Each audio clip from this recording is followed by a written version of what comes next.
Hello guys, नमस्कार। आप देख रहे हैं यूट्यूब चैनल विद्यासागर ऑफिशियल, विद्या राय 7909। आज का जो टॉपिक है मैंने लिया है बुक निराली, क्लास 8, अभ्यास 13। पाठ का नाम है अहिंसा का व्रत, पेज नंबर 137 से 138।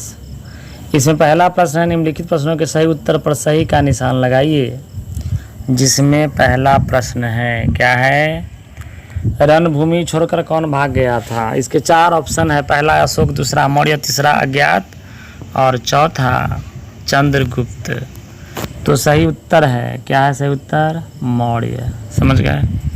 चलिए अगला प्रश्न आपके सामने है।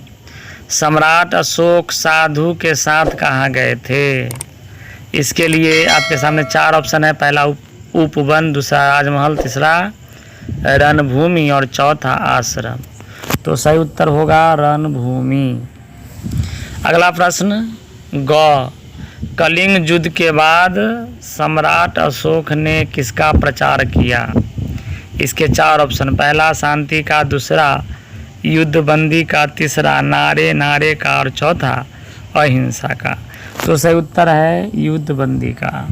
अगला प्रश्न आपके सामने है, प्रश्न संख्या 2। निम्नलिखित प्रश्नों के उत्तर दीजिए। इसमें है मौखिक ओरल एक्सप्रेशन। पहला है, कलिंग नरेश का नाम क्या था? उसका उत्तर है कलिंग नरेश का नाम रणभूमि था। अगला प्रश्न आपके सामने है, प्रश्न संख्या ख। सेनापति जयगुप्त ने सम्राट अशोक को क्या संदेश दिया? उत्तर है, सेनापति जयगुप्त ने सम्राट को बताया कि हमारी विजय हुई, लेकिन बहुत बड़ी कीमत पर। रणभूमि में मिट्टी के साथ मांस के लोथले मिले हुए थे। ठीक है, चलिए अगला प्रश्न आपके सामने है।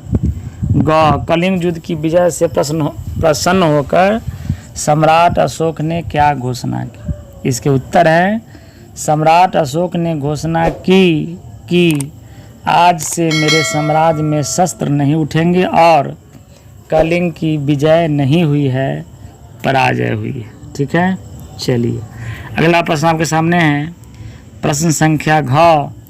बौद्ध साधु ने सम्राट अशोक के पास जाकर उससे क्या कहा?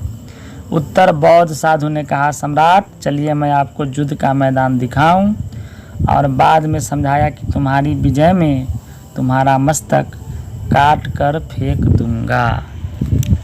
तो ये थे मौखिक प्रश्न यानी ओरल एक्सप्रेशन, और अगला लिखित यानी रिटेन एक्सप्रेशन। लघु उत्तरीय प्रश्न, प्रश्न संख्या क में लिखा है, क्या लिखा है? शिविर में टहलते हुए सम्राट अशोक रह रह कर बाहर की ओर क्यों देख रहे थे? इसका उत्तर है, क्योंकि कलिंग का युद्ध अभी तक युद्ध के मैदान से कोई समाचार नहीं मिला था। वे व्याकुल थे और युद्ध के परिणाम की बाट देख रहे थे। अगला प्रश्न आपके सामने है, प्रश्न संख्या ख में क्या है? रणभूमि की राह में सन्नाटा क्यों था? गांव के घरों से विलाप करने की आवाज़ें क्यों आ रही थी? इसका सही उत्तर है, रणभूमि की राह में सन्नाटा था क्योंकि युद्ध में बहुत सारे सैनिक मारे गए थे। गांव के घरों से विलाप की आवाज़ें आ रही थी क्योंकि गांव के लोग युद्ध में मारे गए थे और उनके परिवार वाले रो रहे थे। मर गया तो रोना तो लाजमी है। अगला प्रश्न आपके सामने स्क्रीन पर, ग नंबर। बौद्ध साधु ने लोगों के घाव का क्या कारण बताया? इसका उत्तर है, बौद्ध साधु ने बताया कि इन घावों का कारण अशोक है। उन्होंने कहा, तुम्हारे युद्ध के कारण ये घाव हुए हैं। अब है प्रश्न संख्या 3 में है, किसने किससे कहा? तो इसके लिए कथन है, पहला क नंबर, क्या है? जय हो सम्राट की, कलिंग युद्ध में हमारी विजय हुई है। किसने कहा? सेनापति जयगुप्त ने। और किससे कहा? तो सम्राट अशोक से। अगला प्रश्न आपके सामने है, प्रश्न संख्या ख मतलब कथन क्या है? कलिंग की विजय ने मेरे मन में हर्ष का संचार उत्पन्न किया है। किसने कहा? सम्राट अशोक ने। किससे? अपने मौन में। ठीक है, अगला कथन है ग। अहिंसा के युद्ध में आपकी विजय नहीं हुई है, पराजय हुई है। किसने कहा? बौद्ध साधु ने। किससे कहा है? सम्राट अशोक से। और घ नंबर कथन है, क्या कथन है? तुम ना जाने कौन हो, तुम साधु के भेष में गुप्तचर तो नहीं हो।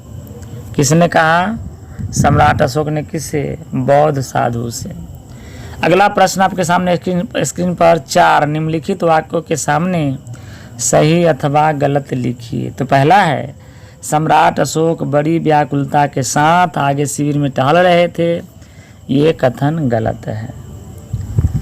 अगला कथन है ख नंबर, सेनापति ने सम्राट अशोक को कलिंग युद्ध में हुई पराजय का समाचार सुनाया। तो ये गलत है। अगला ग नंबर में लिखा है, युद्ध के बाद सम्राट अशोक ने अपने शस्त्र सैनिकों को दे दिए। तो ये गलत है। और लास्ट क्या है? बौद्ध साधु ने सम्राट अशोक को अपने साथ रणभूमि में चलने के लिए कहा। तो ये कथन जो है बिल्कुल सही है। तो इस तरह आपने देखा अध्याय 13 चैप्टर का नाम था हिंसा का व्रत के प्रश्न उत्तर समाप्त हुए। उम्मीद है प्रश्नों के उत्तर समझने में आपको कोई कठिनाई नहीं हुई होगी। तो मिलते हैं अगले वीडियो में, तब तक के लिए अपना ख्याल रखिएगा। जय हिंद, जय भारत।